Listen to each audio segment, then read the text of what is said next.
Salut tout le monde, j'espère que vous allez bien les amis, on se retrouve pour une nouvelle vidéo où on va continuer d'en savoir peut-être un petit peu plus sur le départ de Xabi Alonso, même si c'est difficile les amis de démêler le vrai du faux. On regardera des informations dans quelques instants, ça part un peu dans tous les sens. Bon, la finalité est la même, les amis, Xabi Alonso n'est plus là, Álvaro Arbeloa est le nouvel entraîneur du Real Madrid.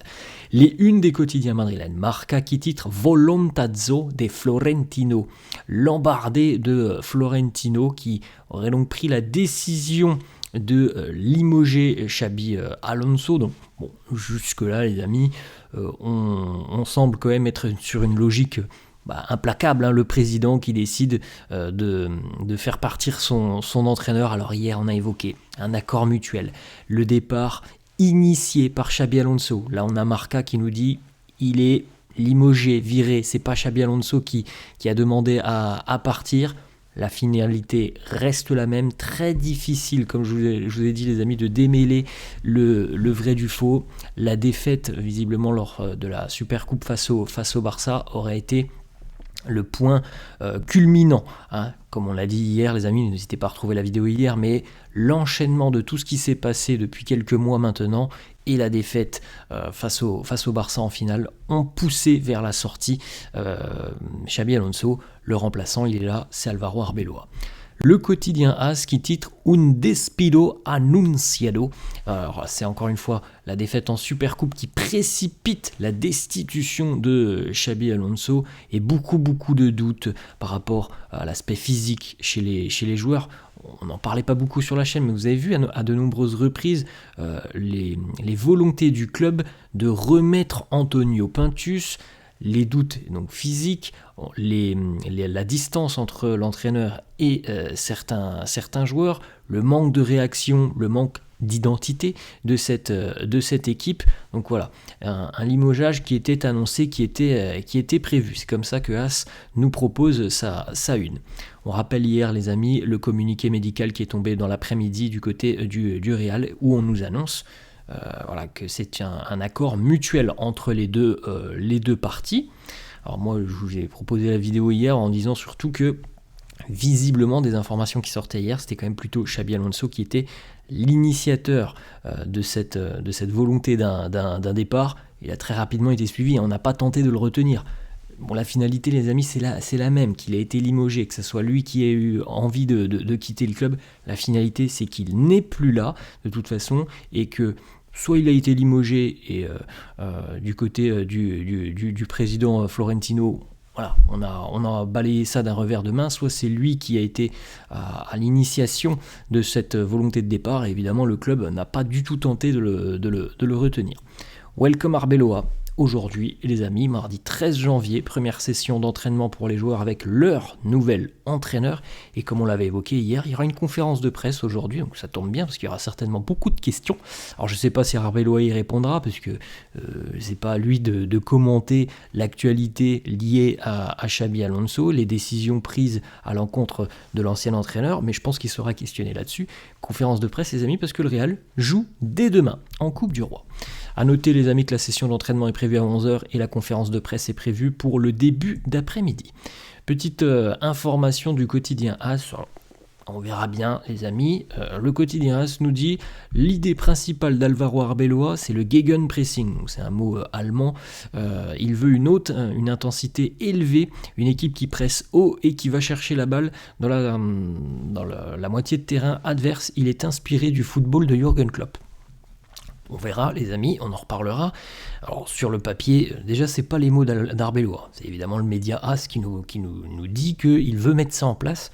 On verra, Xabi Alonso avait quasiment les amis les mêmes idées, on ne les a quasiment jamais vues sur le terrain, peut-être un tout petit peu en début de saison, donc avoir des idées c'est une chose, les mettre en place c'en est une autre, et on attendra surtout de voir Xabi Alonso en conférence de presse pour qu'il puisse développer justement ses idées, parce que nous dire il veut jouer comme Jürgen Klopp à Liverpool, oui Tout le monde peut le dire. Maintenant, le faire, c'est autre chose, donc on verra.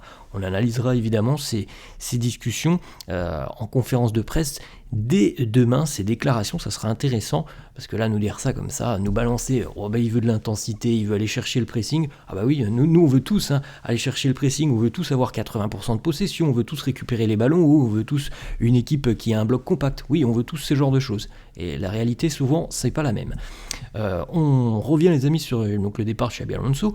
On a pas mal de joueurs qui se sont exprimés hier sur les réseaux sociaux. Alors, je pense d'ailleurs, ce sera intéressant de voir tout ça, mais on verra bien les joueurs qui ne vont peut-être pas laisser de message à leur ancien entraîneur sur les réseaux sociaux. Évidemment, s'il n'y a pas de message laissé, les amis, ça voudra certainement dire que la relation entre les deux n'était pas optimale. Et ça fait pas 24 heures pour le moment que Xabi est parti, mais pour le moment il n'y a pas eu de message par exemple de Vinicius.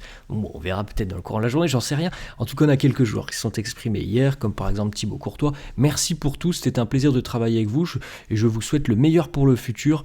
Vous le méritez, faut que tu le mérites. David Alaba, Mister, je te remercie pour tous les moments que l'on a passés ensemble, pour tout ce boulot. Tout le meilleur pour la suite. Kamavinga, merci à toi Mister pour le travail, ta passion et tout ce que tu as apporté à cette équipe. Antonio Rudiger aussi. Xabi Alonso, c'était un plaisir. Je te souhaite le meilleur pour le futur. Fede Valverde aussi. Mister, je vous souhaite le meilleur à vous, à votre staff. Vous avez toujours été présent avec une très bonne attitude. Les succès arrivent et arriveront. Comme je l'ai dit hier, les amis, n'hésitez pas à retrouver la vidéo. Pour moi, Xabi Alonso, je pense qu'il aura de la réussite en tant qu'entraîneur. Ça n'a pas fonctionné au Real. Je suis persuadé que ça fonctionnera ailleurs. Kylian Mbappé aussi sur les réseaux sociaux. Ça a été court, mais c'était un plaisir de jouer pour vous, d'apprendre aussi de vous. Merci pour la confiance que vous m'avez accordée depuis le premier jour. Je me rappellerai de vous comme un entraîneur avec des idées claires et qui savait beaucoup de choses sur le football, beaucoup de bonnes choses, beaucoup de chance pour votre prochaine étape dans votre carrière. C'est intéressant cette déclat de Kylian Mbappé, puisque il nous dit quand même, moi je me rappellerai de vous en parlant de Xabi Alonso, d'un entraîneur qui a des idées claires. Les idées claires, elles étaient là les amis, n'hésitez pas à retrouver la vidéo d'hier, vous aurez mon point de vue là-dessus. Les idées, elles étaient là. Maintenant, quand les joueurs ne veulent pas forcément les appliquer, l'entraîneur, c'est le premier maillon qui saute, c'est le premier fusible qui saute. Xabi Alonso, les idées, il les avait à Leverkusen, il a pu les mettre en place. Il les avait au Real, il n'a pas pu les mettre en place.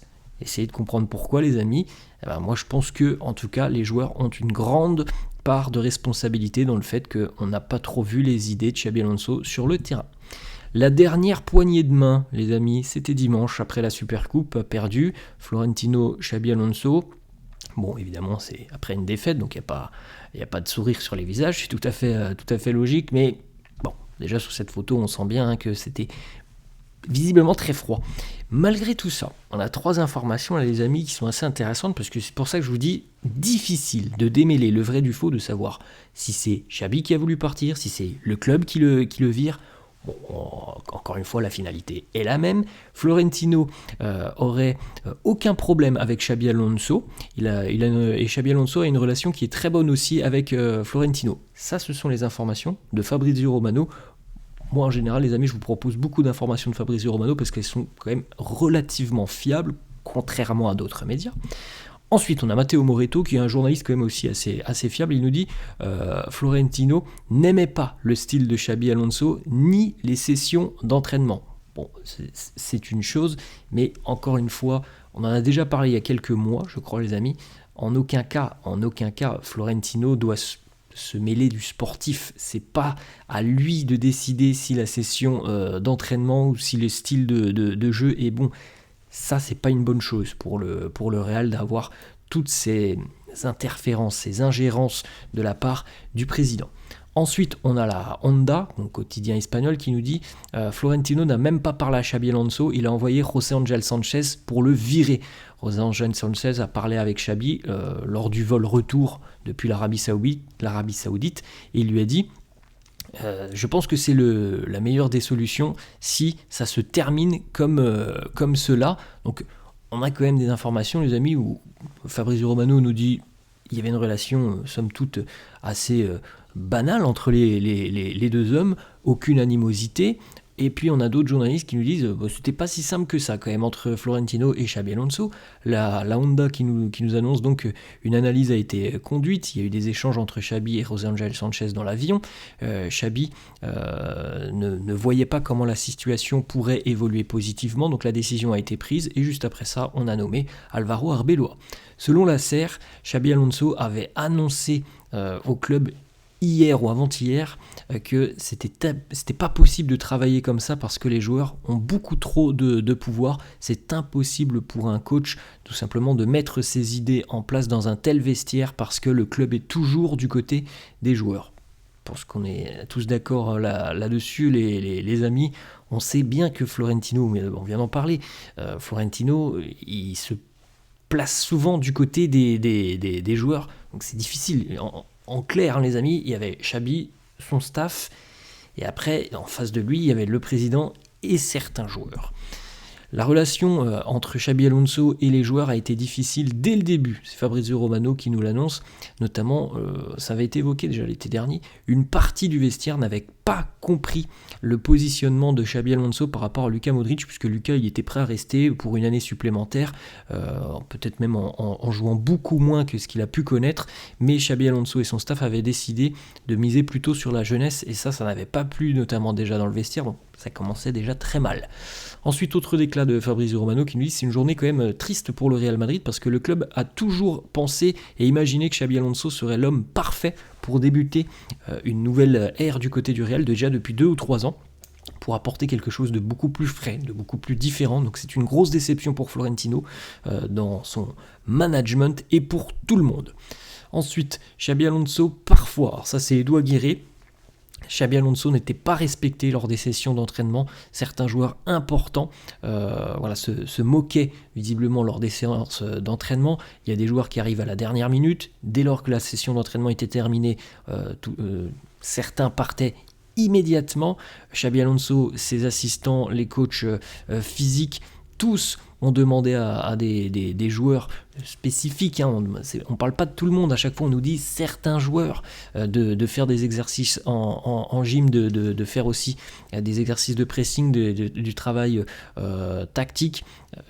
Et il a continué de le dire, visiblement sans trop de résultats. Donc encore une fois, c'est quand même fou ce qui se passait du côté du Real. Est-ce que tout est vrai dans ce que l'on nous dit, les amis ? Non, il faut prendre un petit peu de recul, franchement, je pense qu'il faut prendre un petit peu de recul, mais il y a une part évidemment de vérité dans certaines informations qui sortent déjà depuis quelques temps maintenant, et on sent bien qu'il y avait quand même une grosse problématique au sein du club, et c'est aussi pour ça que depuis 3 mois on voit rien sur le terrain, on voit rien du tout, les amis, en termes d'identité, de jeu, il n'y a rien du tout.